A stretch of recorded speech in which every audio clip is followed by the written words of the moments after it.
ದೇವರ ದಯೆ, ಗುಂಪಿನ ಸಹಾಯ, ಹಿರಿಯ ಬಂಧುಗಳು, ಅನುಭವ ಬಲ, ಭರವಸೆ ಹಾಗೂ 12 ಹೆಜ್ಜೆಗಳು ಈ ಕಾರ್ಯಕ್ರಮ. ಕುಡಿಯುವಂತ ಯಾವ ಮಾನಸಿಕ ಸೆಳೆತ ಇಲ್ಲ. ಕುಡಿತದಿಂದ ಸ್ವತಂತ್ರ ಸಿಕ್ಕದ ನಮಗೂ.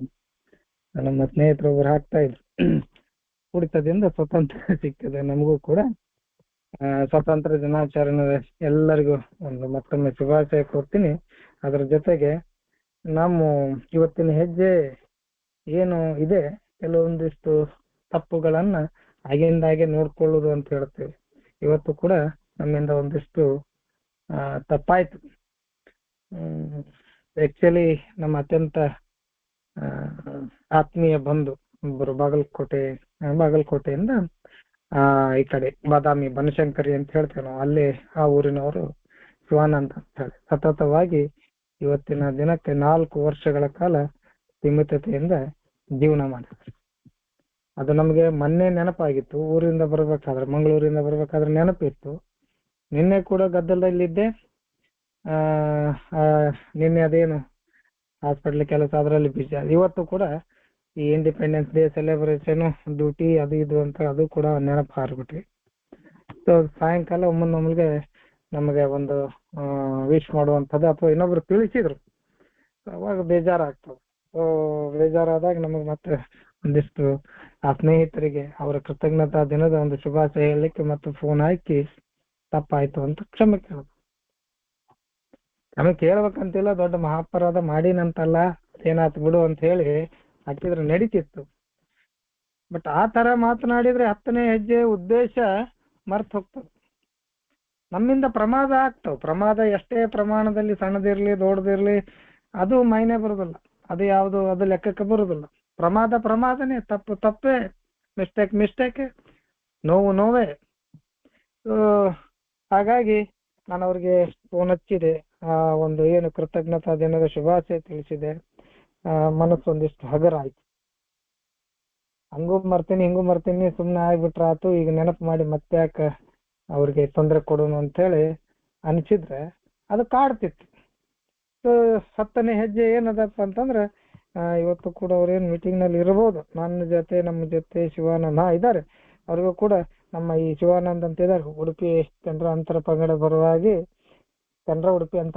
ಪರವಾಗಿ ಹಾಗೂ ನಮ್ಮ ಬಾಗಲಕೋಟೆ ಹೊಸ ಬೆಳಕು ಗುಂಪಿನ ಪರವಾಗಿ ನಾನು ಅವ್ರಿಗೆ ಮತ್ತೊಮ್ಮೆ ಈ ಕೃತಜ್ಞತೆ ದಿನದ ಶುಭಾಶಯ ಕೋರ್ತೀನಿ. ಸಾಕಷ್ಟು, ಯಾಕಂದ್ರೆ ಅವರು ಒಂಥರ ಎಲೆಮರೆ ಕಾಯಿ ಇದ್ದಂಗೆ, ಎಲ್ಲಿ ಎಲ್ಲ ಕಾರ್ಯಕ್ರಮಕ್ಕೂ ಬರ್ತಾರೆ, ಆದ್ರೆ ಎಲ್ಲಿ ಹೊರಗಡೆ ಸಾಕಷ್ಟು ಪ್ರಚುರಕ್ಕೆ ಬರುವುದಿಲ್ಲ, ಸೈಲೆಂಟ್ ಆಗಿರ್ತಾರೆ. ಪ್ರತಿಯೊಂದು ಕಾರ್ಯಕ್ರಮಕ್ಕೂ ಬರ್ತಾರೆ, ಇಲ್ಲ ಅನ್ನಂಗಿಲ್ಲ, ಆದ್ರೆ ಸೈಲೆಂಟ್ ಆಗಿರೋದು ಅವ್ರದ್ದು ನೇಚರ್. ಅಂತವ್ರು ಇವತ್ತು ಒಬ್ರು ಮೆಂಬರ್ ಇದ್ರು ಕೂಡ ಈ ನಮ್ಮ ಏನು ಕನ್ನಡ ಉಡುಪಿ ಅಂತರ ಪಂಗಡದ ಒಂದು ನಮಗೇನು ಯಾವಾಗ ಇದ್ರ ಲಿಂಕ್ ಸಿಕ್ತು ಅಥವಾ ಅಲ್ಲಿ ಎಲ್ಲ ಹಿರಿಯ ಬಂಧುಗಳ ನಮ್ಗೆ ಪರಿಚಯ ಆಯ್ತು, ಅವತ್ತಿನಿಂದ ನಮ್ಗೆ ನಾವೆಲ್ಲೋ ಒಬ್ಬರು ಇದ್ರು ಕೂಡ ಸೀಮಿತತೆಯಿಂದ ಇರ್ಲಿಕ್ಕೆ ಈ ಕಾರ್ಯಕ್ರಮ, ಈ ಗುಂಪು ನಮ್ಗೆ ಸಹಾಯ ಮಾಡಿದೆ. ಹಂಗಾಗಿ ನಾವು ಈ ಕನ್ನಡ ಉಡುಪಿ ಅಂತರ ಪಂಗಡಕ್ಕೂ ಕೂಡ ನಾವು ಬಹಳ ಕೃತಜ್ಞರಾಗಿರ್ತೀವಿ. ಯಾಕಂದ್ರೆ ನಮ್ಮಲ್ಲಿರುವಂತ ಸಾಕಷ್ಟು ಬಂಧುಗಳಿಗೆ ಬೆಂಬಲ, ಭರವಸೆ ಮತ್ತು ಸಾಕಷ್ಟು ಈ ಕಾರ್ಯಕ್ರಮದ ಬಗ್ಗೆ ತಿಳುವಳಿಕೆ, ಕಾರ್ಯಕ್ರಮದಲ್ಲಿ ಏನಿದೆ ಅನ್ನುವಂಥದ್ದನ್ನ ತಿಳಿಸಿ ಹೇಳಲಿಕ್ಕೆ ನಮ್ಗೆ ಈ ಅಂತರ ಪಂಗಡ ಬಹಳ ಸಹಾಯ ಮಾಡಿದ ಸ್ನೇಹಿತರೆ. ನಾವು ಯಾವಾಗ್ಲೂ ಕೂಡ ಅವರಿಗೆ ಚಿರಸ್ಮರಣೀಯರು. ಹಿಂಗಾಗಿ ಮತ್ತೊಮ್ಮೆ ನಮ್ಮ ಶಿವಾನಂದ್ ಅವರು ಇದ್ದಾರೆ, ಅವ್ರಿಗೆ ಕೊನೆಯಲ್ಲಿ ಒಂದು 5 ನಿಮಿಷ ಉಳಿಸ್ತೀನಿ, ಅವಾಗ ಎಲ್ಲರೂ ಬೇಕಾದ್ರೆ ವಿಶ್ ಮಾಡೋಣ. ಅವ್ರ ಕೊನೆ ತನಕ ನಾವು ಇವತ್ತು ಇರ್ತಾರಂತ ಅನ್ಕೊಳ್ತೀನಿ. ಕೊನೆ ತನಕ ಇರ್ರಿ ಶಿವಾನಂದ್ ಇದ್ರೆ, ಕೊನೆಯಲ್ಲಿ ಒಂದು 5 ನಿಮಿಷ ನಾವು ನಿಮಗೆ ವಿಶ್ ಮಾಡ್ಲಿಕ್ಕೆ ನಾವು ಒಂದು ಅವಕಾಶ ಮಾಡಿಕೊಡ್ತೀವಿ. ಸೊ ಇವತ್ತಿನ ಈ ಟಾಪಿಕ್ ಅನ್ನ ನೋಡೋದಾದ್ರೆ 10ನೇ ಹೆಜ್ಜೆಯನ್ನ ನಾವು ನಿನ್ನೆ 9ನೇ ಹೆಜ್ಜೆಯನ್ನ ಮುಗಿಸಿದ್ವಿ. ಪರಿಹಾರವನ್ನ ಕೊಂಟು ಬಿಡ್ತೇವೆ. ಒಂದು ಸಲ ಎಲ್ಲವನ್ನ ಸ್ವಚ್ಛ ಮಾಡ್ಕೋತೀವಿ, ಅಥವಾ ಇನ್ನೊಂದಿಷ್ಟು ಬಾಕಿ ಉಳಿದಿದ್ರು ಕೂಡ ಸ್ವಲ್ಪ ದಿನಗಳಾದ ನಂತರ ಅಥವಾ ಅವಕಾಶ ಸಿಕ್ಕಾಗ, ಸಮಯ ಸಿಕ್ಕಾಗ ಆ ಕ್ಷಮಾಪಣೆ ಅಥವಾ ಆ ತಿದ್ದುಪಡಿಯನ್ನ ಕೂಡ ನಾವು ಮಾಡಬಹುದು, ಇಲ್ಲ ಅಂತಲ್ಲ. ಆದ್ರೆ ಇದೆಲ್ಲವೂ ಒಮ್ಮೆ ಸ್ವಚ್ಛ ಆದ ನಂತರ ಮುಂದಿನ ಕಥೆ ಏನು? ಬದುಕು ಅಲ್ಲಿಗೆ ನಿಂತು ಹೋಗುದಿಲ್ಲ, ಬದುಕು ಅಲ್ಲಿಗೆ ಮುಗಿದಿಲ್ಲ. 9ನೇ ಹೆಜ್ಜೆ ಮಾಡಿದ ತಕ್ಷಣ ಎಲ್ಲವೂ ಮುಗಿತು ಅನ್ನುವಂಥದ್ದು ಇಲ್ಲ. ಯಾಕಂದ್ರೆ ಮನುಷ್ಯ, ನಾವು ಸಮಾಜ ಜೀವಿ, ಈ ಸಮಾಜದಲ್ಲಿ ಇರ್ಬೇಕಾಗ್ತದೆ. ಅನ್ನುವಂತ ಸಮಾಜದಾಗೂ ಇರ್ಬೇಕಾಗ್ತದೆ, ಹೊರಗಿನ ಸಮಾಜದಾಗೂ ಇರ್ಬೇಕಾಗ್ತದೆ, ಕುಟುಂಬದಲ್ಲೂ ಇರ್ಬೇಕಾಗ್ತದೆ, ಉದ್ಯೋಗದಲ್ಲೂ ಇರ್ಬೇಕಾಗ್ತದೆ. ಸೊ ಸನ್ನಿವೇಶಗಳು ಹೇಗೆ ಬರ್ತಾವು ಅಂತಂದ್ರೆ, ನಮ್ಮಿಂದ ಯಾವುದೇ ಸಣ್ಣ ಪ್ರಮಾದನೂ ಕೂಡ ಆಗುವುದಿಲ್ಲ ಅಂತಲ್ಲ. ನಾವೆಲ್ಲವೂ ಸ್ವಚ್ಛವಾಗಿ ತೊಳೆದು ಸ್ಫಟಿಕದಂತೆ ಈಗೇನು ಮಿನಗಾಕತ್ತೀವಿ, ಎಲ್ಲ ಸ್ವಚ್ಛ ಮಾಡ್ಕೊಂಡ್ಬಿಟ್ಟಿವಿ, ಎಲ್ಲರಿಗೆ ಪರಿಹಾರನೂ ಕೊಟ್ಟಿವಿ, ಎಲ್ಲರಿಗೂ ಕ್ಷಮಾಪಣೆನೂ ಕೇಳಿವಿ. ಇನ್ನು ನಮ್ಮಿಂದ ತಪ್ಪಾಗುದಿಲ್ಲ ಅನ್ನುವಂಥದ್ದಿಲ್ಲ. ಕಂಟಿನ್ಯೂಸ್ ಅಂತ ಹೇಳ್ತಾರ, ಕಂಟಿನ್ಯೂನ್ಸ್ ಅಂತ ಹೇಳ್ತಾರ. ಇಲ್ಲಿ ಹೇಳ್ತಾರ ಅವ್ರು ಏನಪ್ಪಾ ಅಂತಂದ್ರ, continued to take a personal inventory and when we were wrong promptly admitted it. Admitted it ಅಂತ ಹೇಳ್ತಾರೆ. ವ್ಯಕ್ತಿಗತ ತಪಶೀಲನವನ್ನ ಮುಂದುವರಿಸಿದೆವು ಮತ್ತು ನಾವು ತಪ್ಪಿದಾಗ ಒಡನೆ ಅದನ್ನು ಒಪ್ಪಿಕೊಂಡೆವು. ಅದಾದ ನಂತರ ಇಲ್ಲಿ ಹೊಸ ಬುಕ್ಕಿನಲ್ಲಿ ಒಂದಿಷ್ಟು ಬರ್ತಾರೆ, ನಮ್ಮ ದೋಷಗಳನ್ನ ಎಡಬಿಡದೆ ನಾವು ಪಟ್ಟಿ ಮಾಡಿಕೊಳ್ತಾ ಹೋದ್ವಿ, ಅಥವಾ ಎಡಬಿಡದೆ ಪಟ್ಟಿ ಮಾಡಿಕೊಳ್ತಾ ನಾವು ತಪ್ಪು ಮಾಡಿದಾಗ ಅಥವಾ ನಾವು ತಪ್ಪು ಮಾಡಿದಾಗ ಒಡನೆ ಅದನ್ನು ಒಪ್ಪಿಕೊಂಡೆವು ಅಂತ ಹೇಳ್ತಾರೆ. ಈಗಾಗಲೇ ಒಂದು ಸೀನ್ ಆತಲ್ಲ, ನಾವು ತಪ್ಪು ಮಾಡಿದಾಗ ಒಪ್ಕೊಂಡ್ಬಿಡುದು, ಮನಸ್ಸು ಹಗರ ಆಗ್ತದೆ, ನಿರಾಳತೆ ಬರ್ತದೆ.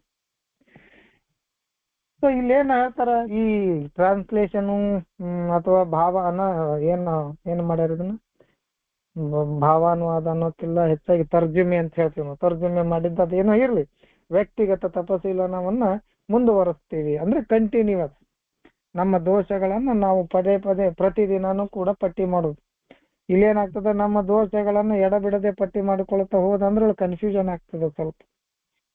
ಅಂದ್ರೆ 9 ಮುಗಿದ ನಂತರ ಮುಂದಿನ ಬದುಕು ಚಾಲು ಆಕತಿ. ಮುಂದಿನ ಜೀವನವನ್ನ ಏನು ಚಾಲು ಮಾಡ್ತೀವಲ್ಲ, ಆ ಪ್ರತಿದಿನದ ಜೀವನದಲ್ಲಿ ನಮ್ಮ ದಿನವನ್ನ ನಾವು ನೋಡ್ಕೋಬೇಕು ಅನ್ನುವಂಥ ಅರ್ಥದಲ್ಲಿ ಅವ್ರು ಹೇಳ್ತಾರೆ, ವ್ಯಕ್ತಿಗತ ತಪಶೀಲನವನ್ನ ಮುಂದುವರಿಸಿದೆವು, continued to take a personal inventory. ಒಂದು ಸಲ 4ರಲ್ಲಿ ಪರ್ಸನಲ್ ಇನ್ವೆಂಟರಿ ತಗೊಂಡಿರ್ತೀವಿ, 5ರಲ್ಲಿ ಇನ್ನೊಬ್ಬರ ಮುಂದೆ, ದೇವರ ಮುಂದೆ ನಮಗೆ ನಾವು ಹೇಳಿರ್ತೀವಿ, ಅದರಲ್ಲಿ ನಮ್ಮ ನ್ಯೂನತೆಗಳನ್ನ ಗುರುತು ಮಾಡ್ಕೊಂಡಿರ್ತೀವಿ. 6ರಲ್ಲಿ ಅವುಗಳನ್ನ ಬಿಡ್ಲಿಕ್ಕೆ ಸಿದ್ಧರಾಗ್ತೀವಿ. 7ರಲ್ಲಿ ಅವುಗಳನ್ನ ನಮ್ಮಿಂದ ಲಿಫ್ಟ್ ಆಗ್ಲಿ ಅಥವಾ ನಮ್ಮಿಂದ ಲಿಫ್ಟ್ ಅಂದ್ರೆ ತೆಗೆದು ಹಾಕ್ಲಿ ಅಂತ ದೇವರನ್ನ ದೈನ್ಯದಿಂದ ಕೇಳ್ಕೊಳ್ತೀವಿ. ಅದಾದ ನಂತರ ಒಂದಿಷ್ಟು ಲಿಸ್ಟ್ ಅನ್ನ ಮಾಡ್ಕೊಳ್ತೀವಿ, ಯಾರಿಗೆ ನಾವು ತಿದ್ದುಪಡಿ ಮಾಡ್ಕೋಬೇಕು ಅದೆಲ್ಲವನ್ನ ಮಾಡ್ಕೋತೀವಿ. ಅದಾದ ನಂತರ 9ರಲ್ಲಿ ಪರಿಹಾರ ಕೊಡ್ಲಿಕ್ಕೆ ಹೋಗ್ತೀವಿ, ಪರಿಹಾರನು ಕೊಡ್ತೀವಿ, ಕೆಲವೊಂದಿಷ್ಟು ಉಳಿತಾವು ಕ್ಷಮಾಪಣೆನೂ ಕೇಳ್ತೀವಿ, ಸಂಬಂಧಗಳನ್ನ ತಿದ್ದುಪಡಿ ಕೂಡ ನಾವು ಮಾಡ್ಕೊಳ್ತೇವೆ, ಸಂಬಂಧವನ್ನು ಮತ್ತೆ ಮೊದಲಿನ ಹಾಗೆ ರೂಪಿಸ್ಕೊಳ್ಳಿಕ್ಕೆ ಪ್ರಯತ್ನ ಮಾಡ್ತೀವಿ. ಸೊ ಇದೆಲ್ಲವೂ ಆದ ನಂತರ ಮುಂದಿನ ಬದುಕು ಏನಿರ್ತದೆ, ಆ ಬದುಕಿನಲ್ಲಿ ಏನು ಬರ್ತದೆ ಅವುಗಳನ್ನ ಪ್ರತಿದಿನ ನೋಡ್ಕೊಳ್ಳೋದು ಅನ್ನೋಂಥದ್ದು ಬರ್ತದೆ. ಈಗೀಗ ಪ್ರತಿದಿನ ಅನ್ನೋಂಗೇ ಇಲ್ಲ. ಕೆಲವೊಮ್ಮೆ ನಾನು ಮೊದಲಿಗೆ ರಾತ್ರಿ ಮಲ್ಕೊಳ್ಳೋ ಮುಂದಾಗಿ ಬೆಳಗ್ಗಿನಿಂದ ಹಿಡಿದು ರಾತ್ರಿ ತನಕ ಯೋಚನೆ ಮಾಡ್ತಿದ್ದೆ. ಬಟ್ ಈಗ ಹಂಗಲ್ಲ, ತಪ್ಪಿನ ಅರಿವಾದ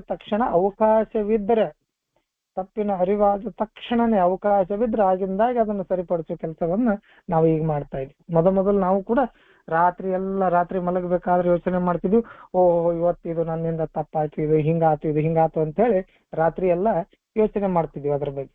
ಈಗ ಹಾಗಿಲ್ಲ, ಬರ್ಬರ್ತಾ ಸ್ವಲ್ಪ ಸಮಯ ಈ ಕಾರ್ಯಕ್ರಮದಲ್ಲಿ ಕಳೆದ ನಂತರ, ಈ ದಾರಿಯಲ್ಲಿ ನಡಿಲಿಕ್ಕೆ ಪ್ರಯತ್ನ ಪಟ್ಟ ನಂತರ ಮಾಡಿದ ತಪ್ಪು ಆ ಕ್ಷಣಕ್ಕೆ ಅರಿವಿಗೆ ಬರ್ತದೆ. ಈಗ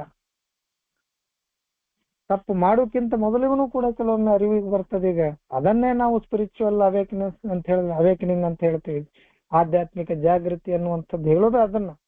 ತಪ್ಪು ಮಾಡೋಕ್ಕಿಂತ ಮೊದಲಿಗೆ ನನ್ನಿಂದ ಏನೋ ಮಿಸ್ಟೇಕ್ ಆಗ್ತದ ಅನ್ನುವಂಥ ಮೊದಲಿಗೆನೆ ಒಂದು ಎಚ್ಚರಿಕೆ ಗಂಟೆ ಏನು ಹೊಡೆಯಕತ್ತದಲ್ಲ, ಅದನ್ನ ನಾವು ಜಾಗೃತಿ ಅಂತ ಹೇಳ್ತೀವಿ ಇವತ್ತು.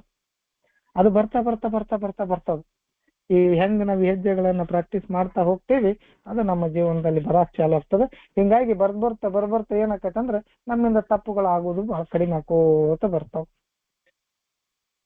ಸೊ ಅದಕ್ಕೆ ಅವ್ರು ಹೇಳ್ತಾರೆ ಇಲ್ಲಿ ಕಂಟಿನ್ಯೂ ಮಾಡ್ರಿ ಇದನ್ನ ಅಂತೇಳಿ. ಸೊ ನಮ್ಮ ವ್ಯಕ್ತಿಗತ ತಪಶೀಲನವನ್ನ ಮುಂದುವರಿಸಬೇಕು ಮತ್ತು ನಾವು ತಪ್ಪಿದಾಗ ಒಡನೆ ಅದನ್ನ ಒಪ್ಪಿಕೊಳ್ಬೇಕು, ಅಥವಾ ನಮ್ಮ ದೋಷಗಳನ್ನ ನಾವು ಪಟ್ಟಿ ಮಾಡಿಕೊಳ್ಳುತ್ತಾನೇ ಇರಬೇಕು. ಎಡಬಿಡದೆ ಬಿಡ್ರಿ, ಅದು ಹೋಗ್ಲಿ, ಆದ್ರೆ ಪಟ್ಟಿ ಮಾಡಿಕೊಳ್ತಾನೆ ಇರಬೇಕು. ನಾವು ತಪ್ಪು ಮಾಡಿದಾಗ ಒಡನೆ ಅದನ್ನ ಒಪ್ಪಿಕೊಳ್ಬೇಕು ಅನ್ನುವಂಥದ್ದನ್ನ ಇಲ್ಲಿ ಹೇಳ್ತಾರೆ. ಸೊ ನಾವು ಕೂಡ ಇದನ್ನ ಓದ್ತಾರೆ ನಮ್ಮ ಪ್ರಶಾಂತ ಧಾಮದ ಸ್ನೇಹಿತರು, ನಾನು ಕೂಡ ಇಲ್ಲ ಸ್ಕ್ರೀನ್ ಶೇರ್ ಮಾಡ್ತೀನಿ. ಸೊ ಒಂದ್ ಪ್ಯಾರ ಓದಿ ಸರ್.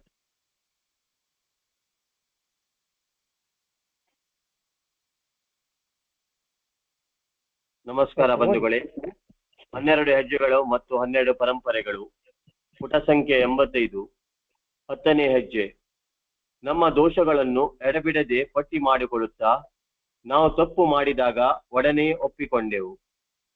ಮೊದಲಿನ 9 ಹೆಜ್ಜೆಗಳನ್ನು ಪಾಲಿಸುತ್ತಿರುವಾಗ ನಾವು ನಮ್ಮನ್ನೇ ಹೊಸ ಜೀವನದ ಸಾಹಸಕ್ಕಾಗಿ ತಯಾರಿಸುತ್ತೇವೆ.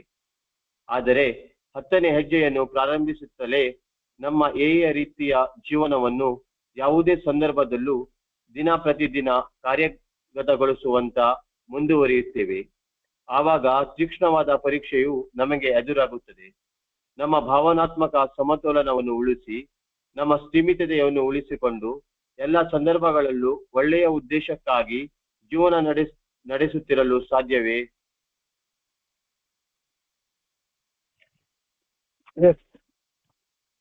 ಮೊದಲಿನ 9 ಹೆಜ್ಜೆಗಳನ್ನ ನಾವು ಪಾಲಿಸುತ್ತಿರ್ಬೇಕಾದ್ರೆ ನಾವು ನಮ್ಮನ್ನ ನಾವು ಈ prepare ourselves for a new adventure ಅಂತ ಹೇಳ್ತೀವಿ, ಅಥವಾ the adventure of new life ಅಂತ ಹೇಳ್ತೀವಿ. ಈ 9 ಆದ ನಂತರ ಬದುಕು ನಮ್ಮನ್ನ ಬೇರೆ ರೀತಿ ಕಡೆಗೆ ಹೋಯ್ತದೆ, ಬೇರೆ ದಾರಿಯಲ್ಲೇ ಹೋಯ್ತದ. ಏನು ಆ ದಾರಿಗೆ ನಾವು ಹೇಳ್ತೀವಿ ಅದೇ ಆಧ್ಯಾತ್ಮಿಕ ದಾರಿ ಅಂತ ಏನ್ ಹೇಳ್ತೀವಿ, ಆ ದಾರಿಯಲ್ಲಿ ಅದೊಂಥರ ಅಡ್ವೆಂಚರ್ ಲೈಫ್ ಅಂತ ಹೇಳ್ತಾರ ಅದನ್ನ. ಅದು ಅನುಭವಿಸಿದವ್ರಿಗೆ ಗುರುತು ಅಂತಾನು ಹೇಳಬಹುದು. ಆ ಥ್ರಿಲ್ ಅನ್ನ, ಅಲ್ಲಿ ನಮಗಾದಂತಹ ಒಳ್ಳೆತನಗಳನ್ನ ಅಥವಾ ನಮ್ಮಿಂದ ಆದಂತ ತಪ್ಪುಗಳಿಗೆ ಕ್ಷಮೆ ಸಿಕ್ಕು ಈ ಬದುಕಿನಲ್ಲಿ ಮತ್ತೆ ನಾವು ಭರವಸೆಯಿಂದ ಹೆಜ್ಜೆ ಹಾಕುವುದನ್ನ, ಇದೆಲ್ಲವೂ ಒಂಥರ ಅಡ್ವೆಂಚರ್ ಅಂತ ಹೇಳ, ಥ್ರಿಲ್ ಇರ್ತದೆ. ಬಹಳ ಮಜಾ, ಜನರಲ್ ಆಗಿ ಹೇಳ್ಬೇಕಾದ್ರೆ ಬಹಳ ಮಜಾ ಬರ್ತದೆ, ಬಹಳ ಖುಷಿ ಆಗ್ತದೆ, ಬಹಳ ಸಂತೋಷ ಆಗ್ತದೆ. ಯಾವ ಗಲಿಬಿಲಿ, ಯಾವ ಗೊಂದಲಗಳು ಕೂಡ ನಮಗೆ ಇವತ್ತು ಕಾಡುವುದಿಲ್ಲ. ಎಂತ ಟೆನ್ಷನ್ ಇದ್ರು ಕೂಡ ನಮಗೆ ಇವತ್ತು ಟೆನ್ಷನ್ ಆಗೋದಿಲ್ಲ. ಆಗ್ತದೆ ಕೆಲವೊಂದು ಬೇರೆ ವಿಷಯಗಳಲ್ಲಿ ಆಗ್ತಿರ್ತದೆ, ಬಟ್ ಸಮಾಧಾನಕ್ಕೆ ಆಟೋಮೆಟಿಕ್ ಆಗಿ ಬರ್ತದೆ. ನಮ್ಮನ್ನ ನಾವು ಸಮಾಧಾನ ಪಡಿಸುವಂತ ಪ್ರಕ್ರಿಯೆ ಆಟೋಮೆಟಿಕ್ ಆಗಿ ಸ್ಟಾರ್ಟ್ ಆಗಿಬಿಡ್ತದೆ. ನನಗೆ ಗುರ್ತಿಲ್ಲದ ಹಾಗೇನೆ ನಮ್ಮ ಆ ಪ್ರಕ್ರಿಯೆ ಸ್ಟಾರ್ಟ್ ಆಗಿರ್ತದೆ. ಮೊನ್ನೆ ಹೋದ್ವಿ ನಾವು ಹಾಸನದಾಗ, ಗಾಡಿ ನಿಂತು ಮುಂದೆ ಟ್ರೈನ್ ಬಂದಂತು, ಅಲ್ಲಿಂದ ಹಾಸನದಿಂದ ಮಂಗಳೂರು. ಟೆನ್ಷನ್ ಯಾವುದೇ ಮನುಷ್ಯನಿಗಾದ್ರೆ ಸರಳವಾದ ಟೆನ್ಷನ್ ಆಗ್ಬಿಡ್ತು. ನನಗೆಲ್ಲವೂ ನೆನಪಾಗ್ತಾ ಇತ್ತು. ಅದೇ ಹಾಸನ ರೈಲ್ವೆ ಸ್ಟೇಷನ್ ಅಲ್ಲಿ ನಾನು ಒಂದು ಸಮಯದಲ್ಲಿ ಈ ಕುಡಿತ ಬಿಟ್ಟು ಒಂದು 2-3 ತಿಂಗಳಾದ ನಂತರ ಒಂದು ಯಾವುದೋ ಸಣ್ಣ ವಿಷಯಕ್ಕೆ ಅದೇ ಹಾಸನದ ಸ್ಟೇಷನ್ ನಲ್ಲಿ 2 ಗಂಟೆ ತನಕ ಕೂತಿದ್ದೆ ಕುಡಿತಾ. ಅವೆಲ್ಲವೂ ನೆನಪಾಗ್ತಾ ಇತ್ತು. ಬಟ್ ಅವತ್ತಿಗೂ ಇವತ್ತಿಗೂ ಎಷ್ಟೊಂದು ಡಿಫ್ರೆನ್ಸ್. ಗಾಡಿ ಕ್ಯಾನ್ಸಲ್ ಆಯ್ತು, ದೇವ್ರ ಇಚ್ಛೆ, ಮತ್ತೇನೈತೆ ನೋಡೋಣ. ಅಂದ್ರೆ ಇಲ್ಲಿ ಹೇಳ್ತಾರ ಅವ್ರು, ಈ ಹೆಜ್ಜೆಗಳು ನಮ್ಮನ್ನ ಬೇರೆ ಜೀವನದ ಸಾಹಸಕ್ಕೆ ಕಳಿಸ್ತಾವ, ಬೇರೆ ಜೀವನದ ಒಂದು ದಾರಿಗೆ ಕಳಿಸ್ತಾವ. ವಿ ಪ್ರಿಪೇರ್ ಅವರ್ ಸೆಲ್ಫ್, ನಮ್ಮನ್ನ ನಾವು ಇಲ್ಲಿ ಸಿದ್ಧಗೊಳಿಸ್ತೀವಿ. ಯಾವುದಕ್ಕೆ? The adventure of new life ಅಂತ ಹೇಳ್ತಾರೆ. ಜೀವನದ ಸಾಹಸಕ್ಕಾಗಿ ನಾವು ಹೊಸದಾಗಿ ನಾವು ತಯಾರಿಸ್ತೀವಿ ಅಂತ ಹೇಳ್ತಾರೆ. ನಮ್ದೇನು 10ನೇ ಹೆಜ್ಜೆ ನಾವು ಪ್ರಾರಂಭ ಮಾಡ್ತೀವಿ, ನಮ್ಮ ಏ ರೀತಿಯ ಜೀವನ ಅಂತ ಹೇಳ್ತೀವಿ ನಾವು. ಏ ರೀತಿಯ ಜೀವನದ ವೇ ಆಫ್ ಲಿವಿಂಗ್, ಏ ಜೀವನ ರೀತಿಯನ್ನ ಅಥವಾ ಏ ರೀತಿಯ ಜೀವನವನ್ನ ನಾವು ಯಾವುದೇ ಸಂದರ್ಭದಲ್ಲೂ ಪ್ರತಿದಿನ ನಾವು ಕಾರ್ಯಗತಗೊಳಿಸ್ತಾ ಮುಂದುವರಿತೀವಿ, ಕಂಟಿನ್ಯೂ ಮಾಡ್ಕೋತ ಹೋಗ್ತೀವಿ. ನಮ್ ಕಡೆ ಹೇಳ್ತಾರ, ಏ ಅನ್ನುವಂಥದ್ದು ಕಾರ್ಯಕ್ರಮ ಅಲ್ಲ.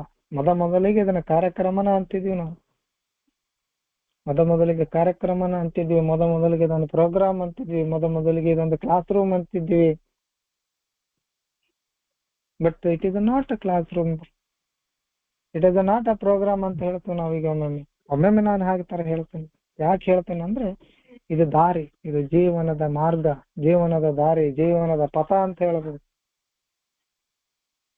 A way of living, way of life ಅಂತ ಹೇಳ್ಬೋದು. ಅಂದ್ರೆ ಯಾವಾಗ ನಾವು 10ನೇ ಹೆಜ್ಜೆಯನ್ನ ಸ್ವೀಕಾರ ಮಾಡ್ಲಿಕ್ಕೆ ರೆಡಿ ಆಗ್ತೀವಿ, ನಮ್ಮ ದಾರಿನೇ ಬೇರೆ ಇರ್ತದೆ, ಈ ಬದುಕನ್ನ ನೋಡುವ ರೀತಿನೇ ಬೇರೆ ಇರ್ತದೆ, ಜನರ ಜೊತೆ ವರ್ತನೆಗಳೇ ಬೇರೆ ರೀತಿ ಇರ್ತದೆ, ಮನೆಯಲ್ಲಿ ನಮ್ಮ ವರ್ತನೆಗಳೇನೋ ಬೇರೆ ಇರ್ತದೆ. ಸ್ಟೆಪ್ ವರ್ಕ್ ಮಾಡಿ ಬಿಡುದಲ್ಲ. ಸ್ಟೆಪ್ ವರ್ಕ್ ಮಾಡಿರೇನು? ನೋ, ಸ್ಟೆಪ್ ವರ್ಕ್ ಅಲ್ಲ. ಇದು ಪಥ, ಇದು ಜೀವನದ ಪಥ, ಜೀವನದ ಮಾರ್ಗ. ಈ ಮಾರ್ಗದಲ್ಲಿ ನಡೀತಾ ಸಾಗಬೇಕು. ಮಾರ್ಗ ಮುಗಿದಿಲ್ಲ. ಮಾರ್ಗ ಯಾರಿಗೂ, ಎಲ್ಲರಿಗೂ ಇರ್ತದೆ. ಈ ಮಾರ್ಗ ಕೊನೆಗೊಳ್ಳುವುದಿಲ್ಲ. ನನಗೆ ಮಾತ್ರ ಕೊನೆಗೊಳ್ಳಬಹುದು. ಯಾವಾಗ ಅಂದ್ರೆ ನನ್ನ ಉಸಿರು ನಿಂತಾಗ. ಆದ್ರೆ ಈ ಮಾರ್ಗ ಎಂದಿಗೂ ಯಾರಿಗೂ ಪೂರ್ಣ ಪ್ರಮಾಣದಲ್ಲಿ ಕ್ಲೋಸ್ ಆಗೋದಿಲ್ಲ, ಬಂದ್ ಆಗೋದಿಲ್ಲ. ಜಗತ್ತು ಎಲ್ಲಿ ಮಠ ಇರ್ತದೆ ಅಲ್ಲಿ ಮಠ 12 ಹೆಜ್ಜೆಗಳು ಇದ್ದೇ ಇರ್ತವೆ. ನಮ್ಮ ಹಿರಿ ಬಂಧುಗಳು ಒಂದು ಪೋಸ್ಟರ್ ಕಳಿಸಿದ್ರು, ರಾಬರ್ಟ್ ವಿಲಿಯಂ ಅನ್ನೋಂಥವ್ರು ಬರೀತಾರೆ. ಜೀವನದ ಸಾಕಷ್ಟು ರಹಸ್ಯಗಳು ಇಲ್ಲದವು, ಸಾಕಷ್ಟು ಜನರಿಗೆ, ಆಲ್ಕೋಹಾಲಿಕ್ ಇರ್ಲಿ ಅಥವಾ ಸಾಮಾನ್ಯ ಜನರಿರ್ಲಿ, ಅವ್ರಿಗೆಲ್ಲರಿಗೂ ಈ ಪುಸ್ತಕದಲ್ಲಿ ಒಂದಿಷ್ಟು ಜೀವನದ ಮಾರ್ಗದ ಅಂತ ಹೇಳ್ತಾರೆ. ಸಾಕಷ್ಟು ಉಪಯೋಗಕ್ಕೆ ಬಂದದ. ಮದ್ಯವನ್ನ ತೆಗೆದ್ರೆ, ಮದ್ಯವನ್ನುವಂಥದ್ದು ಏನದು, ಫಸ್ಟಿಗೆ ಒಂದು ಟಾಪಿಕ್ ಐತಲ್ಲ, ಅಮಲಿನ ಎದುರು ನಾವು ಅಮಲಿನ ಬಗ್ಗೆ ಹೆಚ್ಚಿನ ವಿವರಣೆ, ಅದು ಹೇಗೆ ಕೆಲಸ ಮಾಡ್ತದಂತ ಬಂದಾಗಿಂದ ನೋಡ್ಕೋತ ಹೋದ್ಬಿಟ್ವಿ ಅಂದ್ರೆ, ಅಥವಾ ಪ್ರತ್ಯಕ್ಷವಾದಿಗಳಿಂದ ನೋಡ್ಕೋತ ನಾವು ಹೋದ್ಬಿಟ್ರೆ ಎಲ್ಲೆಲ್ಲಿ ಮದ್ಯ ಅನ್ನುವಂಥದ್ದು ಬರ್ತದೆ ಅದನ್ನ ಘಾಟ್ ಹೋಗೋದು ಓದಿಬಿಟ್ರೆ ಇದು ಅತ್ಯಂತ ಅದ್ಭುತವಾದ ಗ್ರಂಥ ಅಂತ ಹೇಳ್ಬೋದು. ನಾನು ಹೇಳ್ತಿರ್ತೀನಿ ಒಮ್ಮೆ ಬಿಗ್ ಬುಕ್ಕಿನ ವಿಷಯ ಬಂದಾಗ, ಅಮೆರಿಕದಲ್ಲಿ ಪ್ರಿಂಟ್ ಆದಂತ 120 ಬುಕ್ಕುಗಳಲ್ಲಿ, ಸಾರ್ವಕಾಲಿಕ ಶ್ರೇಷ್ಠ ಬುಕ್ಕುಗಳಲ್ಲಿ ಈ ಬುಕ್ಕು ಕೂಡ ಒಂದು. ಅವ್ರು ಹೇಳ್ತಾರ, ಏನು ಅಮೆರಿಕ ದೇಶವನ್ನ ಸೇಫ್ ಮಾಡಿದ ಅಥವಾ ಅಮೆರಿಕ ದೇಶವನ್ನ ಅಥವಾ ಅದರ ಜನತೆಯನ್ನು ಒಂದು ದಾರಿಗೆ, ಸರಿ ದಾರಿಯನ್ನು ಅಥವಾ ಸರಿ ದಿಕ್ಕನ್ನು ತೋರಿಸಿದಂತಹ ಬುಕ್ಕುಗಳಲ್ಲಿ ಆಲ್ಕೋಹಾಲಿಕ್ಸ್ ಅನಾನಿಮಸ್ ಎಂಬ ಬುಕ್ಕ ಕೂಡ ಒಂದು. ಇದನ್ನ ಹೇಳುದಿಲ್ಲ, ನೀವು ಬೇಕಂದ್ರೆ ಗೂಗಲ್ ಮಾಡಿ ನೋಡ್ರಿ, ಸಿಕ್ತು. ದ ಬುಕ್ ವಿಚ್ ಸೇಫ್ಡ್ ಅಮೆರಿಕ ಅಂತ ಹೇಳ್ತಾರ ಅವ್ರು. ಅಂತ ಬುಕ್ಕುಗಳು ಇವು. ಬದುಕಿಗೆ ಸಾಮಾನ್ಯ ಜನರು ಇವುಗಳನ್ನು ಸರಳವಾಗಿ ತಮ್ಮ ಜೀವನದಲ್ಲಿ ಅಳವಡಿಸ್ಕೊಂಡು ಬಿಟ್ರೆ ಅಲ್ಲ, ಬದುಕು ಬಂಗಾರ ಆಗಿರ್ತದ ಅಂತ ಹೇಳ್ತಾರೆ. ಸೊ ನಾವು ಯಾವಾಗ ನಮ್ಮ ಈ ಜೀವನದ ರೀತಿಯನ್ನು ಅಳವಡಿಸ್ಕೊಂಡು ದಿನಂಪ್ರತಿ ನಾವು ಮುಂದುವರಿತೀವಿ, ಆವಾಗ ನಮಗೆ ಸಾಕಷ್ಟು ಪರೀಕ್ಷೆಗಳು ಎದುರಾಗ್ತಾವು. ಇದು ಸರಳ ದಾರಿನೂ ಅಲ್ಲ, ಹಂಗಂತೇಳಿ ಬಹಳ ಕಷ್ಟನೂ ಅಲ್ಲ. ನಾ ಅದನ್ನು ಹೇಳ್ತೇನೆ, ಹಾಗೆ ಸರಳವೂ ಅಲ್ಲ, ಸ್ವೀಕಾರ ಮಾಡುವವನಿಗೆ ಸರಳವೂ ಅಲ್ಲ. ಸ್ವೀಕಾರ ಮಾಡಿದ ನಂತರ ಮನಪೂರ್ವಕವಾಗಿ ಸ್ವೀಕಾರ ಮಾಡಿ ಅದರಲ್ಲಿ ಅಚಲವಾಗಿ ನಡಿಬೇಕನ್ನುವಂಥ ಮನಸ್ಸು ಮಾಡಿದಲ್ಲಿ ಇದು ಬಹಳ ಕಷ್ಟನೂ ಅಲ್ಲ. ಸಿಂಪಲ್ ಪ್ರೋಗ್ರಾಮ್ ಅಂತ ಹೇಳ್ತಿರ್ತಾರೆ ನೋಡ್ರಿ. ಆದ್ರೆ ಇಲ್ಲಿ ಎಕ್ಸಾಮಿನೇಷನ್ಗಳು ಬಹಳ ಬರ್ತಾವ, ಟೆಸ್ಟ್ಗಳು ಬಹಳ ಬರ್ತಾವ, ಪರೀಕ್ಷೆಗಳು ಬಹಳ ಬರ್ತಾವ. ಆ ಎಲ್ಲ ಪರೀಕ್ಷೆಗಳನ್ನ ಮೊದಲಿಗೆ ನಾವು ಪಾಸ್ ಆಗಿಬಿಟ್ಟು ಅಂದ್ರೆ ಮುಗಿತು. ಮುಂದೆ ಅಷ್ಟು ಸರಳವಾಗಿ ಯಾವ ಪರೀಕ್ಷೆ ನಮ್ಗೆ ಏನು ಮಾಡಕ್ ಆಗುದಿಲ್ಲ. ಎಲ್ಲದರಲ್ಲಿ ನಾವು ಪಾಸ್ ಹಾಕೊಂತ ಹೋಗ್ತೀವಿ. ಅಂತೂ ನನ್ನ ಜೀವನದಲ್ಲಿ ಬಹಳ ಆಗ್ಯಾವ. ಅವುಗಳನ್ನ ಹೇಳ್ಕೊಂತ ಕುಂತ್ರೆ ಮತ್ತೊಂದು 2 ಎಪಿಸೋಡ್ ಆಗ್ತಾವ ಇಲ್ಲಿ. ಅಷ್ಟೊಂದು ಟೆಸ್ಟ್ಗಳಾಗ್ಯಾವ. ಅಲ್ಲಿ ಹೇಳ್ತಾರೆ, ಈ ದಾರಿ ಒಳಗೆ ನಾವು ಯಾವಾಗ ನಡಿಲಿಕ್ಕೆ ಸ್ಟಾರ್ಟ್ ಮಾಡಿದೀವಿ ಅವಾಗ ನಮಗೆ ಚಲೋ ಆಗ್ತಾವ. Then comes the acid test ಅಂತ ಹೇಳ್ತಾರೆ. ಇದು ಜಗತ್ತಿನ ಪ್ರತೀತಿ. ಇದು ನನಗೊಬ್ಬನಿಗೆ ಅಲ್ಲ, ಯಾರು ಸರಿಯಾದ ದಾರಿಯಲ್ಲಿ, ಯಾರು ಒಳ್ಳೆಯ ದಾರಿಯಲ್ಲಿ, ಯಾರು ಈ ಒಳ್ಳೆಯ ಜೀವನ ಮಾರ್ಗವನ್ನು ಅನುಸ್ಕರಿಸ್ಕೊಂಡು ಆ ಜೀವನ ಸಾಗಿಸ್ಲಿಕ್ಕೆ ಪ್ರಯತ್ನ ಮಾಡ್ತಾರ, ಅವ್ರಿಗೆಲ್ಲರಿಗೂ ಕಷ್ಟ ಬಂದಿದ್ದೆ. ನೀವೆಲ್ಲ ಇತಿಹಾಸಗಳನ್ನ ತೆಗೆದು ನೋಡ್ರಿ, ಪುರಾಣಗಳನ್ನ ತೆಗೆದು ನೋಡ್ರಿ, ಎಲ್ಲ ಈ ಗ್ರಂಥಗಳನ್ನ ತೆಗೆದು ನೋಡ್ರಿ. ರಾಮಾಯಣ ತೆಗಿರಿ, ಮಹಾಭಾರತ ತೆಗಿರಿ, ಬೈಬಲ್ ತೆಗಿರಿ, ಕುರಾನ್ ತೆಗಿರಿ, ಏನು ಬೇಕಾದ ತೆಗಿರಿ. ಯಾರು ಸರಿ ದಾರಿಯಲ್ಲಿ ನಡಿಲಿಕ್ಕೆ ಹೋಗ್ತಾರ ಅವ್ರಿಗೆ ಕಷ್ಟಗಳು ಬಂದಿದ್ದವು. ಹಂಗಂತೇಳಿ ಆ ಕಷ್ಟಗಳು ಪರ್ಮನೆಂಟ್ ಆಗಿ ಉಳಿಲಿಲ್ಲ. ಜಯ ಯಾವ್ದಕ್ಕೆ ಆಗ್ಬೇಕು ಅದಕ್ಕೆ ಆತು. ಅದು ಕೂಡ ನಮ್ಮ ಮುಂದೆ, ನಮ್ಮ ಕಣ್ಣ ಮುಂದೆ ನಮ್ಮ ಹಿರಿಯರು, ನಮ್ಮ ಮನೆಯವರು ನಮ್ಗೆಲ್ಲ ತಿಳಿಸ್ಯಾರ. ನಮ್ಮ ಪರಂಪರೆಗಳನ್ನು, ನಮ್ಮ ಸಂಸ್ಕೃತಿಗಳನ್ನು ಎಲ್ಲವನ್ನು ಹೇಳ್ಕೊತ ಬಂದಾರ. ನಮ್ಮ ಇತಿಹಾಸವನ್ನು ಕೂಡ ನಮ್ಗೆ ಹೇಳ್ಕೊತ ಬಂದಾರಲ್ಲ. ಯಾರು ಒಳ್ಳೆ ದಾರಿಯಲ್ಲಿ ನಡಿಲಿಕ್ಕೆ ಹೋಗ್ತಾರ ಅಲ್ಲಿ ಟೆಸ್ಟ್ಗಳು ಅಥವಾ ಪರೀಕ್ಷೆಗಳು ಬಹಳ ಆಗ್ತಾವೆ. ಯಾವಾಗ ನಾವು ಆ ಪರೀಕ್ಷೆಗಳಿಗೆ ಹೆದರಿ ಮೊದಲಿಗೆ ಸೋಲ್ತೀವಿ, ಇಲ್ಲಿ ನಿಲ್ಲೋದು ಬಹಳ ಕಷ್ಟ ಆಗ್ತದೆ. ಈ ಕಾರ್ಯಕ್ರಮದಲ್ಲಿ ನಾನು ಹೇಳ್ತಿರ್ತೀನಿ, ಇವೆಲ್ಲ ಮೊದಲಿಗೆ ಟೆಸ್ಟ್ಗಳು ಅಂತ ಹೇಳ್ತೀವಿ. ಮೊದಲಿಗೆ ಕಷ್ಟಗಳು ಬರ್ತಾವ, ಮೊದಲಿಗೆ ತೊಂದರೆ ಬರ್ತಾವ. ಆ ಸಣ್ಣ ಪುಟ್ಟ ತೊಂದರೆಗಳಿಗೆ ಅಥವಾ ದೊಡ್ಡ ತೊಂದರೆಗಳಿಗೆ ನಾವು ಏನ್ ಮಾಡಿಬಿಡ್ತೀವಿ, ಮತ್ತೆ ಬಾಟ್ಲಿ ಸಹಾಯಕ್ಕೆ ಹೋಗ್ಬಿಡ್ತೀವಿ. ನಾವು ಕೂಡ ಅಷ್ಟೇ. ನಮಗೂ ಇಲ್ಲಿ ಬಂದ ನಂತರ ಒಂದು 2-2.5 ತಿಂಗಳಿಗೆ ಕಾರ್ಯಕ್ರಮಕ್ಕೆ ಬಂದ ನಂತರ ಕುಡಿದು ಎಲ್ಲಿ ಬೇಕಲ್ಲಿ ಅಡ್ಡಾಡಿ ಡ್ಯೂಟಿಗೆ ಹೋಗ್ತಿರ್ಲಿಲ್ಲ ನಾನು. ಮೊದಲಿಗೆ ಯಾರು ಕೇಳ್ತಿರ್ಲಿಲ್ಲ ನನಗೆ. ಬಂದ್ರ ಬರ್ಲಿ, ಸೈಯರ್ ಮಾಡಿ ಹೋಲ್ ಬಿಡಪ್ಪ, ಹೋಲಿ ಕಡೆ ಬಿಟ್ಟು ಬಿಡ್ತಿದ್ರು. ಯಾವಾಗ ಕುಡ್ತಾವನ್ನ ಬಿಟ್ಟು ಸರಿಯಾಗಿ ಡ್ಯೂಟಿ ಮಾಡಕ್ ಚಾಲು ಆದ ಅವಾಗ ಕಿರಿಕಿರಿ ಚಾಲು ಆದ. ಬೇರೆ ಕಡೆ ಹಾಕಿದ್ರು, 2 ತಿಂಗಳು ಅಡ್ಡಾಡಿದ್ವಿ. ಅದಾದ ನಂತರ ದೇವ್ರು ಬೇರೆ ಅವಕಾಶ ಕೊಟ್ಟ, 2 ವರ್ಷ ಆರಾಮ್ ಮನ್ಯಾಗ ಕೊಟ್ಟ. ಹಂಗೆ ನಾವು ಸಣ್ಣ ಪರೀಕ್ಷೆಗಳನ್ನ ಪಾಸ್ ಮಾಡಿದ್ರೆ ದೊಡ್ಡ ರಿಸಲ್ಟ್ಗಳು ನಮ್ಮ ಮುಂದೆ ಬರ್ತಾವ. ಸೊ ಅದಕ್ಕೆ ಅವ್ರು ಬರೀತಾರೆ, ಅವಾಗ ನಾವು ಯಾವಾಗ ಈ ದಾರಿಯಲ್ಲಿ ಮುಂದುವರಿಲಿಕ್ಕೆ ಹೋಗ್ತೀವಿ ಅವಾಗ ತೀಕ್ಷ್ಣವಾದ ಪರೀಕ್ಷೆ ನಮ್ಗೆ ಎದುರಾಗ್ತಾವ. ಸೊ ನಮ್ಮ ಭಾವನಾತ್ಮಕ ಸಮತೋಲನವನ್ನ ಉಳಿಸಿಕೊಂಡು, ನಮ್ಮ ಸ್ಥಿಮಿತತೆಯನ್ನ ಉಳಿಸಿಕೊಂಡು ಎಲ್ಲಾ ಸಂದರ್ಭಗಳಲ್ಲೂ ನಾವು ಒಳ್ಳೆ ಉದ್ದೇಶಕ್ಕಾಗಿ ಜೀವನ ಮಾಡ್ಲಿಕ್ಕೆ ಆಗ್ತದನೋ ಅನ್ನುವಂಥ ಕ್ವಶನ್ ಅರೈಸ್ ಆಗ್ತದೆ. ನಮ್ಮ ಸ್ಥಿಮಿತತೆನೂ ಕಾಪಾಡ್ಕೋಬೇಕು, ನಮ್ಮ ಭಾವನೆ, ಯಾಕಂದ್ರೆ ಪ್ರಾಬ್ಲಮ್ ಇರೋದೇ ನಮ್ಮ ಭಾವನೆಗಳಲ್ಲಿ, ನಮ್ಮ ಯೋಚನೆಗಳಲ್ಲಿ. ನಾವು ಭಾವನಾತ್ಮಕ ರೋಗಿಗಳು, ಯೋಚನಾತ್ಮಕ ರೋಗಿಗಳು. ಸೊ ಇವೆಲ್ಲವೂ ಬಂದ ನಂತರ ಈ ಭಾವನೆಗಳನ್ನ ಸಮತೋಲನವನ್ನ ಕಾಪಾಡಿಕೊಳ್ಳಬೇಕು. ಅದ್ರ ಜೊತೆಗೆ ನಮ್ಮ ಸ್ಥಿಮಿತತೆ ಅಂದ್ರೆ ಕುಡಿತದಿಂದ ದೂರ ನಿಲ್ಲುವುದು, ಮನಸ್ಸಿನಲ್ಲಿ ಆಗುವಂತಹ ಗೊಂದಲಗಳನ್ನ ತಡೆದುಕೊಂಡು ಅವುಗಳನ್ನ ಮೀರಿ ನಿಂತು ಅದೆಲ್ಲದರ ಜೊತೆಗೆ ಈ ಕುಡಿತದನ್ನು ಕೂಡ ದೂರ ನಿಂದಿರ್ಬೇಕು. ಇದೆಲ್ಲ ಸಂದರ್ಭಗಳಲ್ಲಿ ಸಾಧ್ಯ ಆಗ್ತದ. ನಾವು ಅದಕ್ಕೆ ಆಗು ಈ ಸ್ಲಿಪ್ ರಿಲ್ಯಾಪ್ಸ್ ಅಂತ ಏನ್ ಕತಿ ಕೇಳ್ತೀವಲ್ಲ, ಇದೇ ಆಗೋದು. ನಾವು ಅಮಲು ರೋಗಿ ಅಂತ ಅನ್ಕೊಂಡ್ಬಿಡ್ತೇವೆ, ಅದು ತಪ್ಪು. ಈ ಅಮಲು ರೋಗ ಅನ್ನುವಂಥದ್ದು ಕ್ಯಾರೆಕ್ಟರೈಸ್ಡ್ ಬೈ ಹೇಳ್ತಾರಲ್ಲ, ಫಿಸಿಕಲ್, ಮೆಂಟಲ್, ಸೋಷಿಯಲ್, ಫೈನಾನ್ಸಿಯಲ್ ಅಥವಾ ಸ್ಪಿರಿಚುವಲ್ ಡಿಸೀಸ್. ಇದು ಒಂದೇ ಆಯಾಮ ಅಂತ ನಾವು ತಿಳ್ಕೊಂಡ್ಬಿಡ್ತೇವೆ. ಅಮಲ್ ಅಂದ್ರೆ ರೋಗ ಅಂತ ತಿಳ್ಕೊಂಡ್ಬಿಡ್ತೇವೆ. ಅಲ್ಲ, ಅಮಲಿಗೆ ಮತ್ತಷ್ಟು ಆಯಾಮಗಳಿದೆ. ಇದು ಸಾಮಾಜಿಕ ರೋಗ ಹೌದು, ದೈಹಿಕ ರೋಗ ಹೌದು, ಕೌಟುಂಬಿಕ ರೋಗ ಹೌದು, ಆರ್ಥಿಕ ರೋಗವೂ ಹೌದು. ಅದೆಲ್ಲದಕ್ಕಿಂತ ಮಿಗಿಲಾಗಿ ಇದು ಆಧ್ಯಾತ್ಮಿಕ ರೋಗ, ಭಾವನಾತ್ಮಕ ರೋಗ. ಈ ಭಾವನೆಗಳನ್ನ ನಮ್ಮ ರೋಗವನ್ನ ಕಂಟ್ರೋಲ್ ಮಾಡಿಕೊಂಡು ಅದನ್ನ ಭಾವನೆಗಳನ್ನ ಸ್ಥಿಮಿತತೆಯಲ್ಲಿ ಇಟ್ಟುಕೊಂಡು ಅದ್ರ ಜೊತೆಗೆ ಕುಡಿತದಿಂದ ದೂರ ನಿಂತು ಎಲ್ಲಾ ಸಂದರ್ಭಗಳಲ್ಲಿ ಒಳ್ಳೆಯ ಉದ್ದೇಶಕ್ಕಾಗಿ, ಕೇವಲ ಎಂಥದೇ ಸಂದರ್ಭ ಬರ್ಲಿ, ನಮ್ಮ ಮನಸ್ಸು ಅಥವಾ ನಮ್ಮ ಉದ್ದೇಶ ಕೇವಲ ಒಳ್ಳೇದಾಗಿರ್ಬೇಕು. ಅಂತದಕ್ಕೆ ಜೀವನ ಮಾಡಲು ನಮ್ಗೆ ಆಗ್ತದನು? ಅದು ಸಾಧ್ಯ ಐತನು? ಆ ಸಾಧ್ಯ ಇಲ್ಲಾರಕ್ಕೆ ನಾವು ಮತ್ತೆ ಡುಮ್ಕಿ ಹೊಡೆದು ಬಂದು ಕುಂದೋರ್ದು ಇಲ್ಲಿ. ಅದನ್ನ ಅರ್ಥ ಮಾಡ್ಕೋಬೇಕು. ಎಸ್, ನಾನು ಭಾವನಾತ್ಮಕ ರೋಗಿ, ನನಗೆ ತೊಂದರೆಗಳು ಆಗುದಿಲ್ಲ, ಕಷ್ಟಗಳು ಆಗುದಿಲ್ಲ, ಆದ್ರೂ ಕೂಡ ನಾನು ಇವುಗಳನ್ನ ತಡೆದುಕೊಳ್ಳುವಂತ ಶಕ್ತಿಯನ್ನು ದೇವರ ಮೇಲೆ ಅವಲಂಬಿತರಾಗಬೇಕು ಅನ್ನುವಂಥ ಮಾತನ್ನ ಹೇಳ್ತಾರೆ. ನಾವು ಯಾವಾಗ ದೇವರ ಮೇಲೆ ಅವಲಂಬಿತರಾಗ್ತೀವಿ ಆವಾಗ ದೇವರು ನಮಗ ಈ ಕಷ್ಟಗಳ ಜೊತೆಗೆ ನೆಮ್ಮದಿಗಳ ಜೊತೆಗೆ ನಮಗ್ ಹೊಂದಾಣಿಕೆ ಮಾಡ್ತಾನೆ. ಕಷ್ಟ ಬರುದಿಲ್ಲ ಅಂತಲ್ಲ. ಈ ಕಾರ್ಯಕ್ರಮಕ್ಕೆ ಬಂದ ನಂತರ ಇನ್ನಷ್ಟು ಹೆಚ್ಚಿಗೆ ಬರ್ತಾವ ಕಷ್ಟಗಳು, ಇನ್ನಷ್ಟು ಹೆಚ್ಚಿಗೆ ಬರ್ತಾವ. ಒಂದು ಕಡೆ ಬರೀತಾರ ಅವ್ರು. ನಾನು ಮೊನ್ನೆ ತೋರಿಸ್ತಾ ಇದ್ದೆ, ನಮ್ಮ ಹಿರಿಯ ಬಂಧುಗಳಿಗೆ ತೋರಿಸ್ತಾ ಇದ್ದೆ ಅಲ್ಲಿ ಮಂಗಳೂರಲ್ಲಿ. ಅದ ಎಷ್ಟು 60 ಪೇಜ್ ನಂಬರ್ ಹೋಗೇ ಬರ್ತಾವ, ನೆನಪುನ ಆಗಂಗಿಲ್ಲ. ಹೇಳ್ಬೇಕಂದಾಗ ಅಥವಾ ಅವಾಗ ಮಾರ್ಕ್ ಮಾಡಿರ್ತೀವಿ, ಅವುಗಳನ್ನು ಹೇಳ್ಬೇಕಂದಾಗ ನೆನಪಾಗುತ್ತೆ. ಎಷ್ಟು ಅದ್ಭುತವಾಗಿ ಬರೀತಾನ. ನಾವು ಯಾವಾಗ ಈ ಕಾರ್ಯಕ್ರಮಕ್ಕೆ ಬಂದ ನಂತರ ಸರಿಯಾಗಿ ನಾವು 100% ಅವನ ಮೇಲೆ ನಾವು ಅವಲಂಬಿತರಾದಾಗ ಆ ಭಗವಂತ, ಆ ನಮ್ಮ ಮಿಗಿಲಾದ ಶಕ್ತಿ ನಮಗ ಬರುವಂತಹ ಎಲ್ಲ ತೊಂದರೆಗಳಿಂದ, ನಮಗೆ ಬರುವಂತಹ ಎಲ್ಲ ಏನ್ ಹೇಳ್ತಾನೆ ಸಂತೋಷಗಳಲ್ಲಿ ಅದಕ್ಕೆ ಹೊಂದಾಣಿಕೆ ಮಾಡ್ತಾನೆ. ಹೇಳ್ತಾನೆ ಪೇಜ್ ನಂಬರ್ 68 ಇಂಗ್ಲಿಷ್ ನಲ್ಲಿದೆ. He enable us to match calamity with serenity ಅಂತ ಹೇಳ್ತಾನೆ.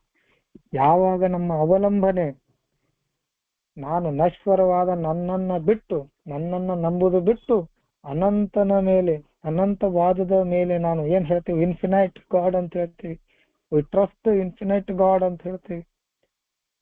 ಯಾವಾಗ ನಾವು ನಶ್ವರವಾದ ನನ್ನನ್ನು ನಂಬುವುದು, ನನ್ನ ಶಕ್ತಿಯ ಮೇಲೆ ನಂಬುದು ಅಥವಾ ನನ್ನ ಯೋಚನೆಗಳ ಮೇಲೆ, ನನ್ನ ಪ್ರವೃತ್ತಿಗಳ ನಂಬಿಕೆಯನ್ನ ಬಿಟ್ಟು ಅನಂತವಾದ, ಅಂತ್ಯವೇ ಇಲ್ಲದ ಅನಂತವಾದ ದೇವರ ಮೇಲೆ ಅವಲಂಬಿಸಿದಾಗ ನಮಗ ಅವ ಏನ್ ಮಾಡ್ತಾನ ಅಂತಂದ್ರ he enable us to match calamity with serenity ಅಂತ ಹೇಳ್ತಾರೆ. ನಮ್ಮಲ್ಲಿ ಬರುವಂತಹ ಎಲ್ಲ ತೊಂದರೆ ತಾಪತ್ರಯಗಳಿಗೆ ಅವುಗಳ ಜೊತೆಗೆ ನಮ್ಮನ್ನ ಹೊಂದಾಣಿಕೆ ಮಾಡಿ ಜೀವನವನ್ನ ನಡೆಸ್ತಾನ ದೇವರು ಅಂತ. ಇದಕ್ಕಿಂತ ಏನು ಬೇಕು? ಏನ್ ಬೇಕಾಗ್ತದೆ?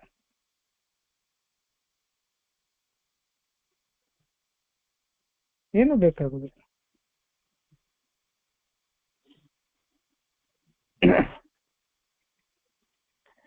ಸೊ ಇಲ್ಲಿ ಇಂಥ ಸಮಯದಲ್ಲಿ ಅಥವಾ ಇಂಥ ದಾರಿಯಲ್ಲಿ ನಾವು ನಡಿಬೇಕಾದ್ರೆ ನಮಗ ಒಂದಿಷ್ಟು ಕಷ್ಟಗಳು ಬಂದೇ ಬರ್ತಾವು.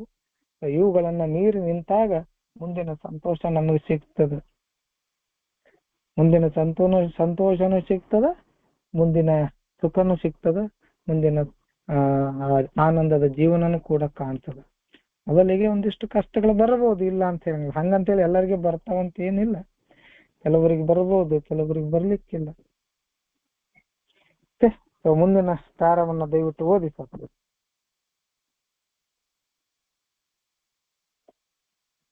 ನಮ್ಮಲ್ಲಿರುವ ಬಂಡವಾಳ ಮತ್ತು ದಾಯಿತ್ವಗಳನ್ನು ನಿರಂತರವಾಗಿ ಪರಿಶೀಲಿಸುತ್ತಿದ್ದು ಆ ಮೂಲಕ ಬೆಳವಣಿಗೆ ಹೊಂದುವ ನಿಜವಾದ ಅಭಿಲಾಷೆಯು ನಮ್ಮಲ್ಲಿರುವುದು ಅವಶ್ಯಕ. ನಾವು ಅಮಲು ರೋಗಿಗಳು. ಅನೇಕ ಕಷ್ಟಗಳ ನಂತರ ಇದನ್ನು ಅರಿತುಕೊಂಡಿದ್ದೇವೆ. ಅನುಭವಸ್ಥ ವ್ಯಕ್ತಿಗಳು ಎಲ್ಲ ಕಾಲಗಳಲ್ಲೂ ಎಲ್ಲ ಜಾಗಗಳಲ್ಲೂ ಸ್ವವಿಮರ್ಶೆ ಹಾಗೂ ಸ್ವಟೀಕೆಯನ್ನು ಅಭ್ಯಸಿಸುತ್ತಾರೆ. ಜ್ಞಾನಿಗಳು ಎಲ್ಲ ಕಾಲದಲ್ಲೂ ತಿಳಿದಿರುವ ವಿಷಯವೇನೆಂದರೆ, ಸ್ವವಿಮರ್ಶೆಯು ಒಂದು ವ್ಯವಸ್ಥಿತ ಅಭ್ಯಾಸವಾಗದೇ ಇದ್ದರೆ ತಾನು ಕಂಡುಕೊಂಡುವುದನ್ನು ಒಪ್ಪಿಕೊಂಡು ಸ್ವೀಕರಿಸುವ ತನಕ ಮತ್ತು ಸಹನೆಯಿಂದ ಹಾಗೂ ಹಠ ಹಿಡಿದು ತನ್ನ ತಪ್ಪುಗಳನ್ನು ತಾನೇ ಸರಿಪಡಿಸಿಕೊಳ್ಳುವ ತನಕ ಯಾರು ತನ್ನ ಜೀವನವನ್ನು ಉತ್ತಮಗೊಳಿಸಿಕೊಳ್ಳಲು ಆಗುವುದಿಲ್ಲ. ಇಲ್ಲಿ ಹೇಳ್ತಾರ ಅವರು, ನಮ್ಮಲ್ಲಿರುವಂಥದ್ದು ಬಂಡವಾಳ ಅಂತಂದ್ರೆ ಏನು? ಇದೇನಪ್ಪ ಬೇರೆ ಬಂತಲ್ಲ ಅನ್ನೋಕ್ ಹೋಗ್ಬಿಟ್ರು. ಅಸೆಟ್ಸ್ ಅಂತ ಹೇಳ್ತವ್ರು, ಆಸ್ತಿಗಳು. ಆಸ್ತಿ ಅಂದ್ರೆ ಇಲ್ಲಿ ಭೌತಿಕ ಆಸ್ತಿಗಳಂತ ಅಂದ್ಕೋಬೇಡ್ರಿ. ದಾಯಿತ್ವ ಅಂದ್ರೆ ದಾಯಿತ್ವಗಳು ಅಂದ್ರೆ ಲೈಬಿಲಿಟೀಸ್ ಅಂದ್ರೆ ನಾವೇನು ಕೊಡಬಹುದು, ನಮ್ಮಲ್ಲಿ ಏನು ಕೊರತೆಗಳಿದಾವಂತ, ಅಥವಾ ನಾವು ಯಾರಿಗೇನು ಮಾಡ್ಬೇಕನ್ನುವಂಥದ್ದು. ಇಲ್ಲಿ ಅಸೆಟ್ಸ್ ಅಂದ್ರೆ ನಮ್ಮಲ್ಲಿರುವಂತ ಒಳ್ಳೆತನಗಳನ್ನ, ನಮ್ಮಲ್ಲಿ ಬೇರೆ ಕೇವಲ ಗುಣದೋಷಗಳದಾವಂತಲ್ಲ, ಬರೇ ದೋಷಗಳದಾವಂತನಲ್ಲ, ಕೆಲವೊಂದಿಷ್ಟು ಗುಣಗಳು ಒಳ್ಳೆ ಅದಾವು.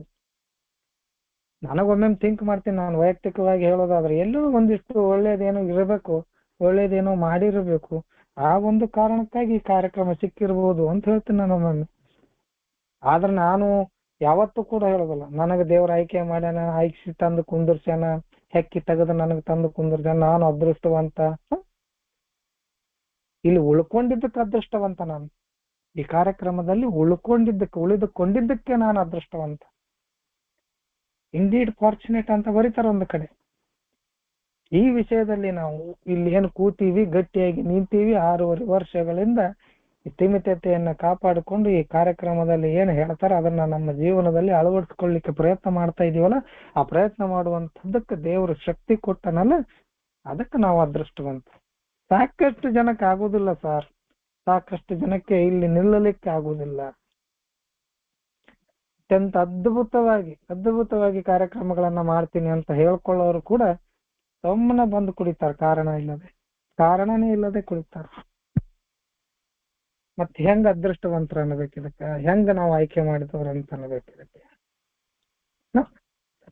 ನಾವು ನಮ್ಮಲ್ಲಿರುವಂತಹ ಬಂಡವಾಳ ಅಂದ್ರೆ ನಮ್ಮಲ್ಲಿರುವಂತಹ ಆಸ್ತಿಗಳನ್ನ ನೋಡ್ಬೇಕು, ನಮ್ಮಲ್ಲಿರುವಂತಹ ಲೈಬಿಲಿಟೀಸ್ಗಳನ್ನ, ಕೊರತೆಗಳನ್ನ ನೋಡ್ಬೇಕು, ಇವುಗಳನ್ನ ನಿರಂತರವಾಗಿ ಪರಿಶೀಲಿಸಬೇಕು.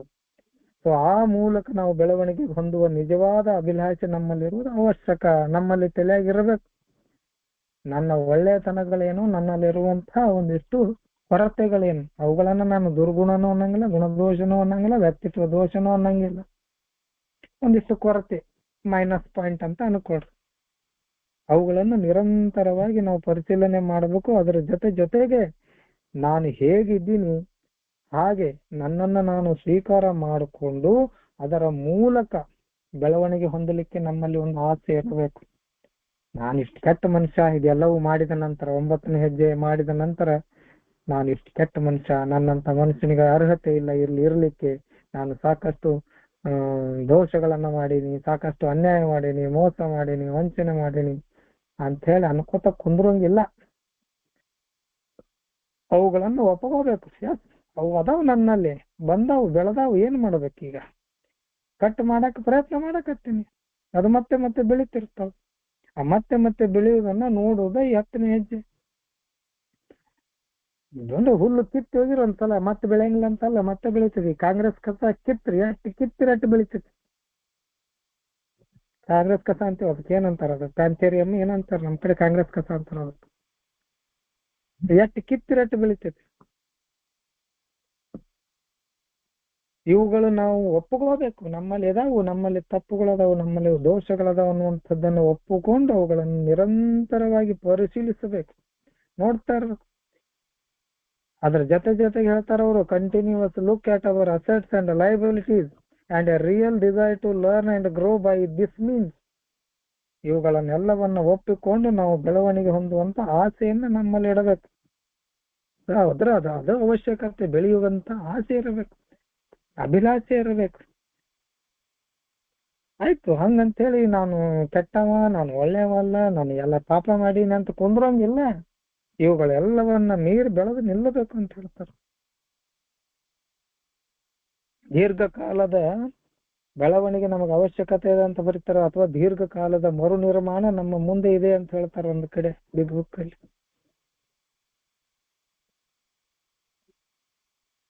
ಸಾಕಷ್ಟು ನೋವು, ಸಾಕಷ್ಟು ಕಷ್ಟಗಳ ನಂತರ ನಾವು ಇದನ್ನ ಅರ್ಥ ಮಾಡ್ಕೊಂಡಿವಿ. ಅನುಭವಸ್ಥ ವ್ಯಕ್ತಿಗಳು ಎಲ್ಲ ಕಾಲದಲ್ಲೂ ಎಲ್ಲ ಜಾಗಗಳಲ್ಲೂ ಸ್ವವಿಮರ್ಶೆ, ಸ್ವಟೀಕೆಯನ್ನು ಅಭ್ಯಸಿಸುತ್ತಾರೆ. ನಾವೆಲ್ಲವನ್ನ ಅಭ್ಯಸಿಸಬೇಕಿಲ್ಲಿ. ಇಲ್ಲಿ ಸಂತ ಪುರುಷರಿಗೂ ಕಷ್ಟ ಬಿಟ್ಟಿಲ್ಲ, ಮಹಾತ್ಮರಿಗೂ ಕೂಡ ಕಷ್ಟ ಬಿಟ್ಟಿಲ್ಲ. ಆ ಕಷ್ಟ ಪಟ್ಟಿಂದ ಅವರು ಮಹಾತ್ಮರಾಗಿದ್ದು. ನೋಡ್ರಿ ನೀವು ಎಂತೆಂಥವ್ರ ಹಿಸ್ಟ್ರಿ ತೆಗೆದು ನೋಡ್ರಿ. ನಮಗ್ ಗುರ್ತಿದ್ದ ಪ್ರಕಾರ ಈ ಬಸವಣ್ಣನಂಗೆ ಕಷ್ಟ ಬಿಟ್ಟಿಲ್ಲ. ಅದೇ ವಚನಗಳನ್ನ ನಾವು ಈಗ ಹೇಳ್ತಿರ್ತೀವಿ, ಆದ್ರೆ ಆ ಬಸವಣ್ಣನಿಗೆ ಕಷ್ಟ ಪಟ್ಟಿಲ್ಲ. ಅದಕ್ಕೆ ಅವ್ರು ಹೇಳ್ತಾರೆ, ಅನುಭವಸ್ಥ ವ್ಯಕ್ತಿಗಳು ಎಲ್ಲಾ ಕಾಲಗಳಲ್ಲೂ ಎಲ್ಲಾ ಜಾಗಗಳಲ್ಲೂ ಆಲ್ಮೋಸ್ಟ್ ಸ್ವವಿಮರ್ಶೆ ಮಾಡ್ಕೊಳ್ತಾರ, ನಾನು ಕರೆಕ್ಟ್ ಇಲ್ಲ ಅಂತ ಹೇಳಿ ಸೆಲ್ಫ್ ಸರ್ವೆ ಮಾಡ್ಕೋತಾರ ಅಂಡ್ ಕ್ರಿಟಿಸಿಸಮ್ ಅನ್ನ ಮಾಡ್ಕೋತಾರ. ನೋಡ್ತಾರ ಅವ್ರು, ನಾನು ಈಗೇನ್ ಮಾತಾಡಕತ್ತೀನಿ ಎಲ್ಲವೂ ಕರೆಕ್ಟ್ ಮಾತಾಡ್ತೀನಿ ಅಂತಲ್ಲ, ಮತ್ತೊಮ್ಮೆ ರಾತ್ರಿ ಕೇಳ್ತೀನಿ. ನಾನು ಇದನ್ನ 2 ಸಲ ಕೇಳಿ ಆಮೇಲೆ ಅಪ್ಲೋಡ್ ಮಾಡ್ತೀನಿ. ಸ್ವಟೀಕೆಗಳನ್ನು ಕೂಡ ನಾವು ಅಭ್ಯಾಸ ಮಾಡ್ಬೇಕು. ಇಲ್ಲೇನ್ ಟೀಕೆ ಮಾಡಂಗಿಲ್ಲ ಅಂತಲ್ಲ, ನಾವು 12 ಹೆಜ್ಜೆಗಳನ್ನ ಪಾಲನೆ ಮಾಡಕತ್ತೀವಿ, ಕುಡಿತವನ್ನ ನಿಲ್ಲಿಸೀವಿ, ಯಾರು ನಮ್ಗೆ ಇಲ್ಲೇನು ಅನ್ನೋದಿಲ್ಲ ಅಂತಲ್ಲ. ಸಾಕಷ್ಟು ಟೀಕೆಗಳು ಬರ್ತಾವ, ಸುಮ್ಮನಿದ್ರು ಟೀಕೆ ಮಾಡ್ತಾರ, ಏನಾರ ಮಾಡಿದ್ರು ಟೀಕೆ ಮಾಡ್ತಾರ. ಸಮಾಜ ಮಾಡಕ ಇರ್ತದ, ಜನ ಮಾಡ್ಲಿಕ್ಕೇನೆ ಇರ್ತಾರ. ಅವುಗಳೆಲ್ಲವನ್ನು ನಾವು ಸ್ವೀಕಾರ ಮಾಡ್ಬೇಕಾಗ್ತದ. ಅದು ಹೇಳ್ತಾರ ಅವ್ರ ಮುಂದೆ, ಜ್ಞಾನಿಗಳು ಎಲ್ಲ ಕಾಲದಲ್ಲೂ ತಿಳಿದಿರುವ ವಿಷಯ ಏನಪ್ಪಾ ಅಂತಂದ್ರೆ, ಸ್ವವಿಮರ್ಶೆಯು ಒಂದು ವ್ಯವಸ್ಥಿತ ಅಭ್ಯಾಸವಾಗದೇ ಇದ್ದರೆ, ಸ್ವವಿಮರ್ಶೆ ಮತ್ತೊಬ್ಬರು ವಿಮರ್ಶೆ ಮಾಡ್ಕೋಬೇಕಾಗಿಲ್ಲ, ನನ್ನನ್ನು ನಾನು ವಿಮರ್ಶನೆ ಮಾಡ್ಕೋಬೇಕಾಗೈತಿ. ಇವತ್ತು ನಾನು ಏನು ಸರಿ ಮಾಡಿದೆ, ಏನು ಸರಿ ಮಾಡ್ಲಿಲ್ಲ, ಏನು ಮಾಡಬಹುದಿತ್ತು, ಇದೆಲ್ಲವನ್ನು ವಿಮರ್ಶೆಯನ್ನು ನಾನೇ ಮಾಡ್ಬೇಕು. ಇದು ಒಂದು ವ್ಯವಸ್ಥಿತ ಅಭ್ಯಾಸ ಆಗಬೇಕು, ಇದು ಕಂಟಿನ್ಯೂಸ್, ಇದು ಪ್ರಾಕ್ಟೀಸ್ ಆಗಬೇಕು. ಹೇಳ್ತಾರ ಅವರು, self searching becomes A regular habit until he is able to admit and accept what he finds. ಈ ಏನು ಸ್ವವಿಮರ್ಶೆ ಅನ್ನುವಂಥದ್ದು ಏನದ, ಇದು ವ್ಯವಸ್ಥಿತವಾಗಿ ನಮ್ಮ ಜೀವನದ ಅಭ್ಯಾಸ ಆಗಬೇಕು. ನಾನು ಏನು ಕಂಡುಕೊಂಡಿದ್ದನ್ನು ಒಪ್ಕೋಬೇಕು, ಅದನ್ನು ಸ್ವೀಕರಿಸುವ ತನಕ ಮತ್ತು ಸಹನೆಯಿಂದ ಹಠ ಹಿಡಿದು ನನ್ನ ತಪ್ಪುಗಳನ್ನು ನಾನು ಸರಿಪಡಿಸಿಕೊಳ್ಳುವ ತನಕ, ಹಠ ಹಿಡಿದು ನನ್ನ ತಪ್ಪುಗಳನ್ನು ನಾನು ಸರಿಪಡಿಸ್ಕೋಬೇಕು.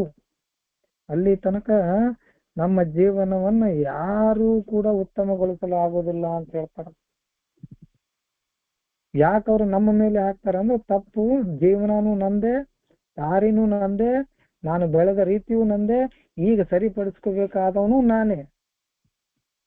ಸ್ವವಿಮರ್ಶೆ ಎಲ್ಲಿ ತನಕ ನಡೀತದ, ತಪ್ಪು ಆದಂತ ತಪ್ಪುಗಳನ್ನು ಒಪ್ಕೊಂಡು ಅವುಗಳನ್ನು ಹಠ ಹಿಡಿದು ಸರಿ ಮಾಡ್ಕೊಳ್ಳೋ ತನಕ, ಹಠ ಹಿಡಿದು ಸರಿ ಮಾಡ್ಕೋಬೇಕಂತ ಹೇಳ್ತಾರ.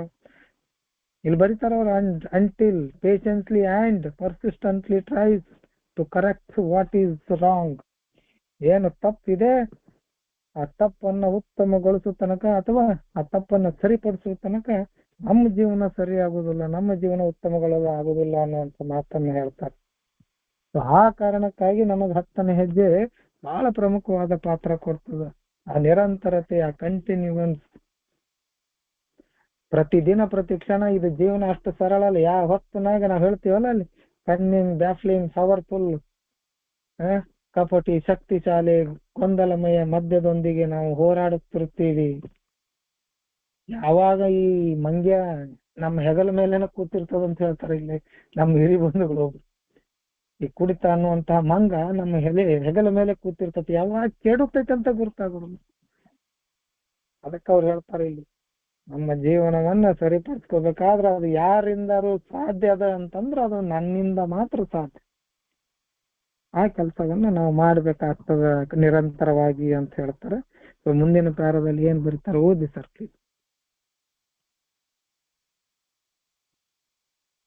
ಒಬ್ಬ ಕುಡುಕನು ನಿನ್ನೆ ಅತಿಯಾಗಿ ಕುಡಿಯುವುದರಿಂದ ಇವತ್ತು ಉಂಟಾದ ಡೋಲಾಯಮಾನ ಪರಿಸ್ಥಿತಿಯ ಕಾರಣ ಆತನು ಇಂದಿನ ದಿವಸ ಚೆನ್ನಾಗಿ ಜೀವಿಸಲು ಸಾಧ್ಯವಾಗುವುದಿಲ್ಲ. ಆದರೆ ನಾವು ಕುಡಿದರೂ ಅಥವಾ ಕುಡಿಯದೇ ಇದ್ದರೂ ಎಲ್ಲರೂ ಅನುಭವಿಸುವ ಇನ್ನೊಂದು ತೆರನಾದ ಹ್ಯಾಂಗೋವರ್ ಇದೆ. ಇದು ಭಾವನಾತ್ಮಕ ಹ್ಯಾಂಗೋವರ್. ಅದು ನಿನ್ನೆ ಅಥವಾ ಇವತ್ತಿನ ಅಧಿಕವಾದ ನಕಾರಾತ್ಮಕ ಭಾವನೆಗಳ ಹ್ಯಾಂಗೋವರ್. ಉದಾಹರಣೆಗೆ ಕೋಪ, ಹೆದರಿಕೆ, ಮತ್ಸರ ಇತ್ಯಾದಿಗಳ ಪರಿಣಾಮ. ಇವತ್ತು ಮತ್ತು ನಾಳೆ ನಾವು ಶಾಂತಿಯುತವಾಗಿ ಬಾಳಬೇಕಾದರೆ ನಾವು ಈ ತೆರನಾದ ಹ್ಯಾಂಗೋವರ್ಗಳನ್ನು ನಿರ್ಮೂಲನೆಗೊಳಿಸಬೇಕು. ಅದರರ್ಥ ನಾವು ನಮ್ಮ ಭೂತಕಾಲದಲ್ಲಿ ಸುತ್ತುತ್ತಿರಬೇಕಂತಲ್ಲ. ಅದು ಇವತ್ತು ನಮ್ಮ ತಪ್ಪುಗಳ ಒಪ್ಪಿಕೊಳ್ಳುವಿಕೆ ಮತ್ತು ತಿದ್ದುಪಡಿಯನ್ನು ಅವಲಂಬಿಸಿರುತ್ತದೆ. ನಮ್ಮ ಪರಿಶೀಲನಾ ಪಟ್ಟಿಯ ಭೂತಕಾಲದೊಂದಿಗೆ ರಾಜೀನಾಮೆ ಮಾಡಿಕೊಳ್ಳಲು ಸಹಾಯಕವಾಗುತ್ತದೆ. ಅದಾದ ನಂತರ ನಾವು ನಮ್ಮ ಭೂತಕಾಲವನ್ನು ನಿಜವಾಗಿಯೂ ನಮ್ಮ ಬೆನ್ನ ಹಿಂದೆ ಬಿಟ್ಟು ಬಿಡಬಹುದು. ನಮ್ಮ ತಪಶೀಲು ಪರಿಶೀಲನೆ ನಡೆಸಿಯಾಗಿ ನಮ್ಮೊಡನೆ ರಾಜಿಯಾದ ನಂತರ ನಮಗೆ ನಾಳೆಯ ಪಂಥಾವನೆಗಳಿವೆ. ಅವುಗಳು ಬರುತ್ತಿದ್ದಂತೆ ಎದೆಯೊಡ್ಡಲು ಸನ್ನದ್ಧರಾಗುತ್ತೇವೆ.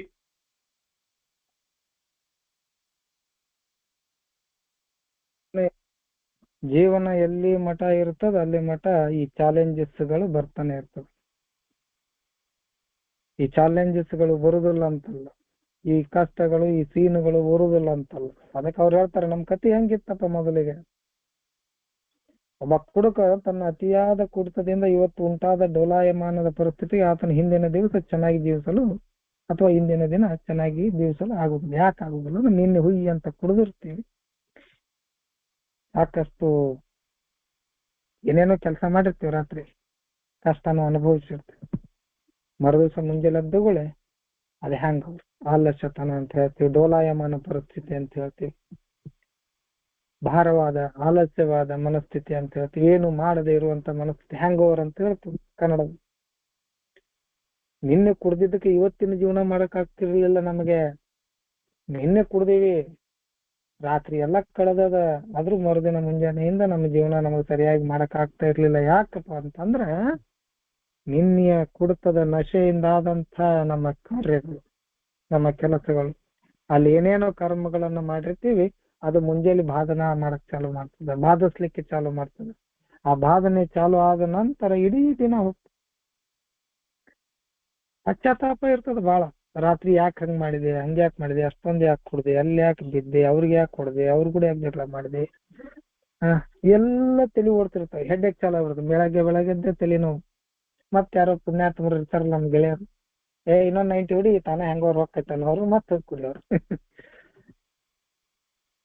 ಅದಕ್ಕೆ ಹೇಳ್ತಾರ ಏನಪ್ಪಾ ಅಂತ ಹೇಳಿ, ಇದೊಂದು ಭಾವನಾತ್ಮಕ ಹ್ಯಾಂಗೋವರನ್ನ ನಾವು ಅನುಭವಿಸ್ತೀವಿ.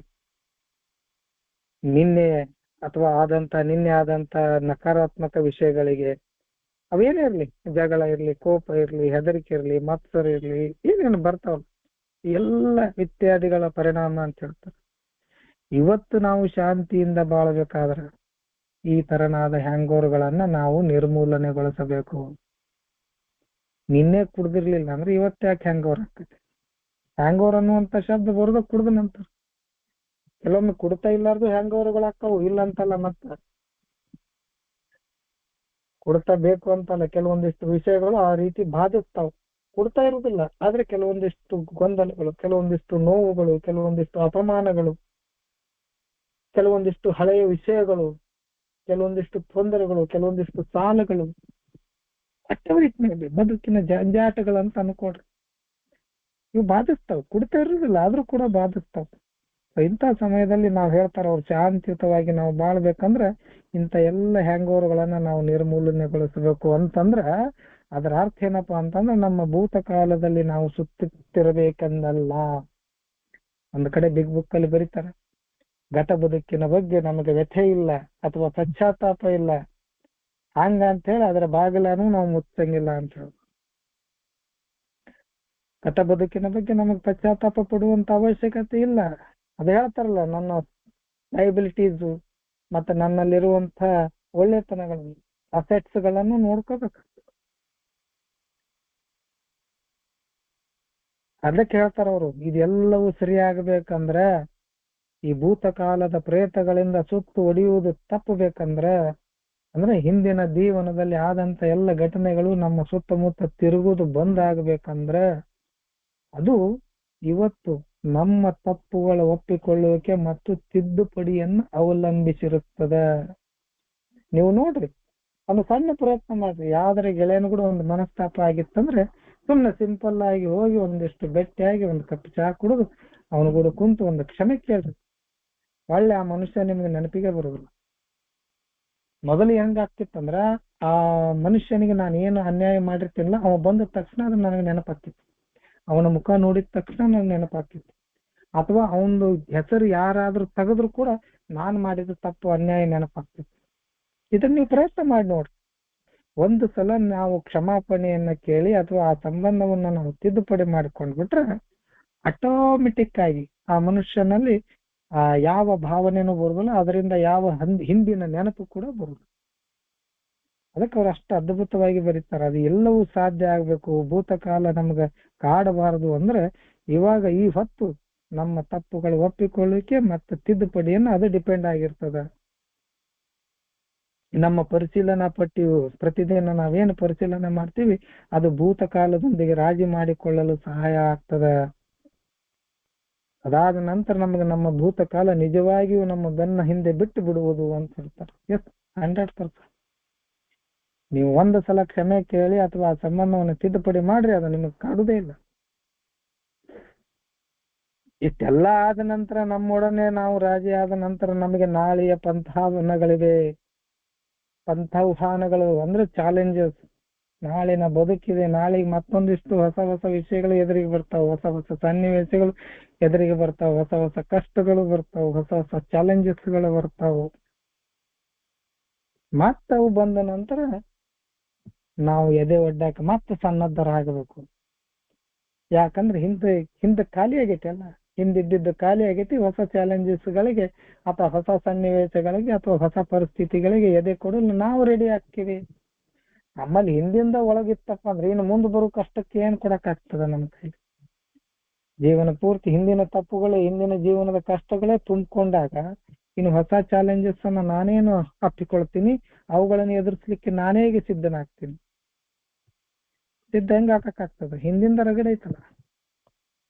ಹಿಂಗಾಗಿ ಸ್ನೇಹಿತರೆ, ಹಳೆಯದನ್ನೆಲ್ಲವನ್ನ ನಾವು ಸರಿಪಡಿಸಿ ಬಿಟ್ರೆ ಪ್ರತಿದಿನ ಪ್ರತಿ ಕ್ಷಣ ಬರುವಂತ, ಮುಂದೆ ಬರುವಂತ ಫ್ಯೂಚರ್ ಅಥವಾ ಭವಿಷ್ಯದಲ್ಲಿ ಬರುವಂತ ಎಲ್ಲ ಚಾಲೆಂಜಸ್ಗಳಿಗೆ, ಪಂಥಾವನಗಳಿಗೆ ಅಂತ ಹೇಳ್ತಾರೋ, ಎಲ್ಲ ಏನು ಕಷ್ಟಗಳಿಗೆ ಅಂತ ಅನ್ಕೊಡ್ರಿ ಅಥವಾ ಸೀನ್ಗಳ ಅನ್ಕೊಡ್ರಿ, ಪರಿಸ್ಥಿತಿಗೆ ನಾವು ರೆಡಿ ಆಗ್ತೀವಿ, ಎದಿ ಒಡ್ಲಿಕ್ಕೆ ರೆಡಿ ಆಗ್ತೀವಿ ಅನ್ನುವಂತ ಮಾತನ್ನ ಹೇಳ್ತಾರೆ.